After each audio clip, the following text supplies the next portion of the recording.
नमस्कार, मैं अर्चना शर्मा चढ़दी कला टाइम टीवी देख रहे हैं सभी दर्शकों का स्वागत करती हूं। आप देख रहे हैं हिंदी के समाचार। समाचारों की शुरुआत से पहले एक नजर आज के मुख्य सुर्खियों पर।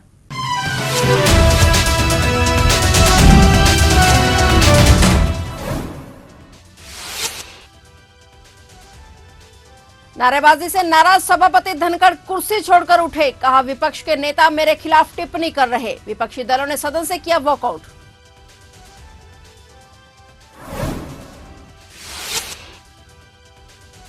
जेल में बंद लॉरेंस बिश्नोई के वीडियो को लेकर बड़ा खुलासा। गैंगस्टर लॉरेंस बिश्नोई का विवादित इंटरव्यू। 5 सितंबर को मामले की अगली सुनवाई।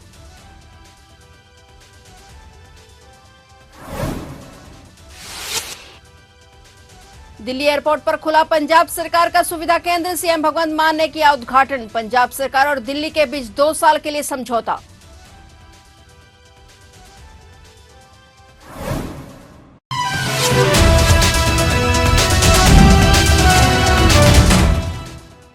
और अब समाचार विस्तार से। देश के उपराष्ट्रपति और संसद के उच्च सदन के सभापति जगदीप धनखड़ नाराज होकर कुर्सी से उठकर चले गए। वे विपक्षी दलों के नेताओं की नारेबाजी से नाराज थे। उन्होंने कहा कि आज यहाँ जो हुआ वह ठीक नहीं हुआ। यहाँ मुझे नहीं बल्कि सभापति के पद को चुनौती दी जा रही है। विपक्ष के नेता मेरे खिलाफ टिप्पणी कर रहे हैं, मेरा अपमान कर रहे हैं। इस बीच विपक्षी दलों ने सदन से वॉकआउट कर दिया। बता दें कि विनेश फोगाट के ओलंपिक से बाहर होने को लेकर आज राज्यसभा में जबरदस्त हंगामा हुआ है। विपक्षी दलों ने खूब उत्पात मचाया, जिससे सभापति नाराज हो गए। 100 से अधिक संगीन मामलों में संलिप्त गैंगस्टर लॉरेंस बिश्नोई का विवादित इंटरव्यू खरड़ के सीआईए स्टाफ में हुआ था। इसका खुलासा हाई कोर्ट द्वारा गठित 2 सदस्यीय जांच कमेटी की रिपोर्ट में हुआ है, जो कि हाईकोर्ट में पेश कर दी गई है। डीजीपी प्रबोध कुमार ने कोर्ट में ऑनलाइन पेश होकर इसकी पुष्टि की थी। रिपोर्ट के अनुसार जब लॉरेंस को एक जेल से दूसरी जेल ले जाया जा रहा था, उस वक्त उसका खरड़ के सीआईए स्टाफ में ले जाकर ऑनलाइन इंटरव्यू करवाया गया। यह इंटरव्यू एक निजी टीवी चैनल पर प्रसारित हुआ था। उसका दूसरा इंटरव्यू राजस्थान के जयपुर से रिकॉर्ड किया गया था, जब लॉरेंस को ट्रांजिट रिमांड पर जयपुर ले जाया गया था। जस्टिस अनुपेंद्र सिंह पर आधारित बेंच ने कोर्ट मित्र एडवोकेट तनु बेदी की एप्लीकेशन पर राजस्थान सरकार को राज्य में मुख्य सचिव के मार्फत पार्टी बना लिया है और अगली सुनवाई पर राजस्थान के एडवोकेट जनरल को वीडियो कॉन्फ्रेंसिंग के मार्फत कोर्ट में पेश रहने को कहा गया है। मामले की अगली सुनवाई 5 सितंबर को होगी। पेरिस में 2024 ओलंपिक में कुश्ती फाइनल में अयोग्य घोषित होने के बाद पहलवान विनेश फोगाट ने अपने रिटायरमेंट की घोषणा की। विनेश को 50 किलोग्राम महिला कुश्ती के स्वर्ण पदक मैच से 100 ग्राम अधिक वजन के कारण अयोग्य घोषित कर दिया गया था। अपने रिटायरमेंट की घोषणा करते हुए उन्होंने हिंदी में एक्स पर पोस्ट करते हुए कहा कि मां कुश्ती ने मुझसे जीत हासिल की, मैं हार गई, मुझे माफ कर दीजिए। आपका सपना और मेरी हिम्मत टूट गई है, अब मुझ में और ताकत नहीं है। उन्होंने पोस्ट में लिखा कि अलविदा कुश्ती 2001-2024। वहीं दूसरी ओर ओलंपिक मेडल विजेता पहलवान बजरंग पुनिया की भी प्रतिक्रिया सामने आई है। पुनिया ने कहा कि विनेश, आप हारी नहीं, हराया गया है। हमारे लिए सदैव आप विजेता ही रहेंगी। आप भारत की बेटी के साथ साथ भारत का अभिमान भी हो।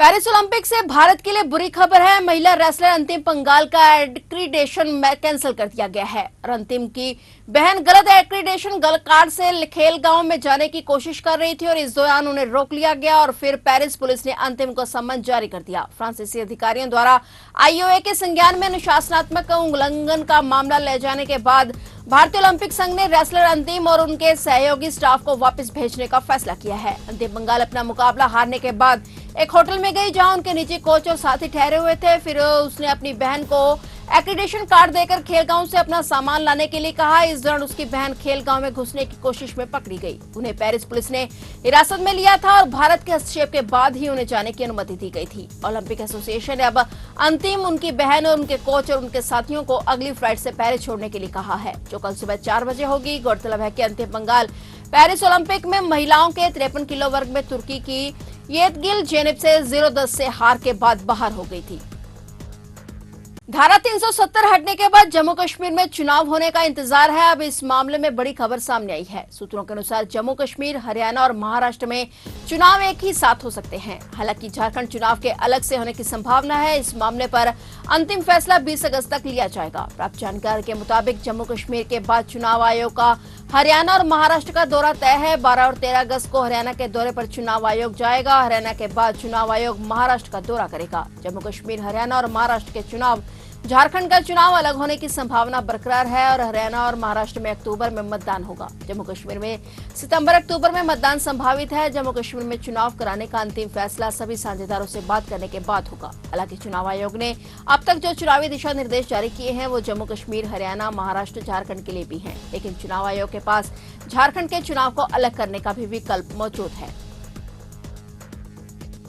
पंजाब सरकार और जीएमआर नई दिल्ली के बीच 12 जून 2024 को 2 साल के लिए एक समझौते पर हस्ताक्षर किए गए थे। एक समझौते के मुताबिक आज से दिल्ली एयरपोर्ट पर पंजाब सरकार का सुविधा केंद्र खोला गया है। पंजाब के मुख्यमंत्री भगवंत मान ने आज से इसका उद्घाटन किया है। ये केंद्र 24 घंटे संचालित होगा और इसका उद्देश्य पंजाब के एनआरआई और अन्य यात्रियों को अंतर्राष्ट्रीय हवाई अड्डे पर हर संभव मदद मुहैया करवाना है। यह सुविधा केंद्र आईजीआई एयरपोर्ट के टर्मिनल 3 में स्थापित किया गया है। सुविधा केंद्र पर पंजाब के यात्री, एनआरआई और उनके रिश्तेदार कनेक्टिंग फ्लाइट्स, टैक्सी सेवाओं, खोए हुए सामान और हवाई अड्डे पर आवश्यक किसी भी अन्य काम में मदद ले सकेंगे। पंजाब सरकार के इस कदम से पंजाब वासियों को बड़ी सौगात मिली है। पंजाब पुलिस ने ड्रग तस्करी नेटवर्क के खिलाफ एक बड़ी सफलता हासिल करते हुए भारत पाक सीमा के पास से 2 ड्रग तस्करों को गिरफ्तार किया है। उनके पास से 6 किलो 655 ग्राम हेरोइन और 6 लाख रुपए की ड्रग मनी भी बरामद की गई है। पंजाब पुलिस के डीजीपी गौरव यादव ने बताया कि तकनीकी जानकारी प्राप्त होने पर जिला फिरोजपुर की सीआईए टीम ने सफलतापूर्वक मुहिम चलाई और हेरोइन और ड्रग मनी बरामद की। उन्होंने कहा कि इस संबंध में एफआईआर दर्ज कर तस्करों को गिरफ्तार कर लिया गया है। डीजीपी गौरव यादव ने कहा कि तस्करों के संपर्क पता लगाने के लिए जांच की जा रही है। उन्होंने कहा कि मुख्यमंत्री भगवंत मान के दिशा निर्देशानुसार पंजाब पुलिस राज्य को नशा मुक्त बनाने और मादक पदार्थों की तस्करी के नेटवर्क को नष्ट करने के लिए प्रतिबद्ध है।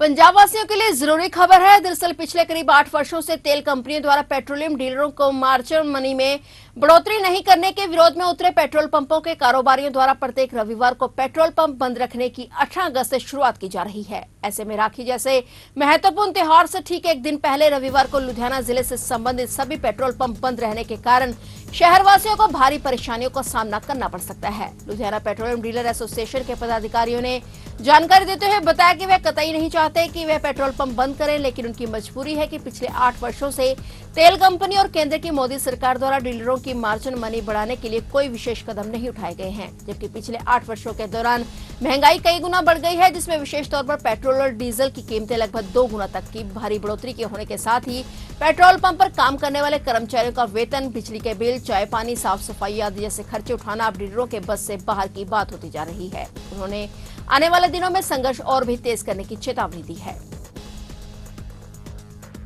सरकार ने आम जनता को बड़ी राहत दी है। वित्त वर्ष 2024-25 के पूर्ण बजट के लगभग 2 सप्ताह बाद सरकार ने पेन किलर से लेकर एंटीबायोटिक समेत 70 जरूरी दवाओं के दाम कम करने का निर्णय लिया है। इसमें विभिन्न बीमारियों का इलाज सस्ता हो जाएगा। एनपीपीए की हालिया बैठक में यह निर्णय लिया गया। सरकार ने इस बैठक में लिए गए फैसले को इस सप्ताह आधिकारिक रूप से अधिसूचित किया। एनपीपीए उन जरूरी दवाओं के दाम को नियंत्रित करती है जो आम लोग विभिन्न बीमारियों के इलाज में इस्तेमाल करते हैं। इस बैठक में 70 दवाओं और 4 विशेष दवाओं के दाम कम करने का फैसला किया गया है। जिन 70 दवाओं के दाम कम किए गए हैं उनमें पेन किलर, एंटीबायोटिक्स, बुखार, संक्रमण, डायरिया, मांसपेशियों के दर्द, डायबिटीज, ब्लड प्रेशर और हार्ट संबंधी बीमारियों के इलाज में इस्तेमाल होने वाली दवाएं शामिल हैं। इसके अलावा 4 विशेष फॉर्मुलेशन वाली दवाओं के दाम भी कम कर दिए गए हैं। जरूरी दवाओं के दाम कम करने से देश में करोड़ों लोगों को सीधा लाभ होगा।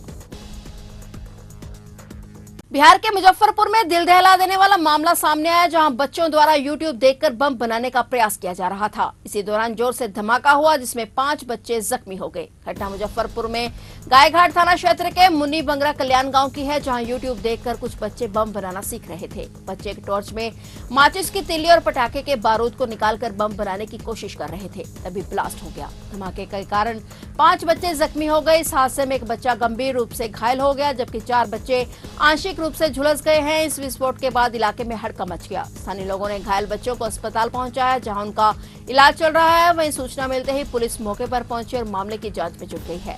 एसएसपी राकेश कुमार ने हादसे की पुष्टि करते हुए कहा कि बच्चों द्वारा बम को बनाने की कोशिश के दौरान यह हादसा हुआ। इसके अतिरिक्त सभी घायल बच्चों को गायघाट पीएससी में इलाज के लिए दाखिल कराया गया है।